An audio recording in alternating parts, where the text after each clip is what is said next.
ఆకారముగాను శూన్యముగాను ఉండెను. ఆకారం లేకుండా ఉంటే బాగుంటుందండి?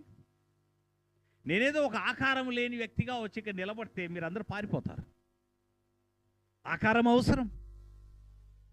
బాగలేకుండా ఉన్నదాన్ని, ఆకారము లేని దాన్ని చూసి ఈయన అలవాటు సమస్తము బాగు చేయడం. మీరెంత మాట్లాడితే నాకు అంత సంతోషం. సమస్తము బాగు చేయడం ఈయనకు అలవాటు. కాబట్టి ఆకారము లేనటువంటి భూమికి ఒక ఆకారం ఇచ్చిన దేవుడు. శూన్యముగా ఉన్నదాన్ని నింపి ఈరోజు ప్రపంచమంతా ఎలా ఉందో దాన్ని చేసిన దేవుడు ఈ దేవుడు. మనం కళ్ళు మూసుకోండి. మీరు ఒకసారి ఇప్పుడు అంటే చెప్తున్నాను, మూసుకోవాల్సిన అవసరం లేదు. మనం కళ్ళు మూసుకున్నట్లయితే అయినా ఇంకా మనకు వెలుగు కనబడుతూనే ఉంటుంది.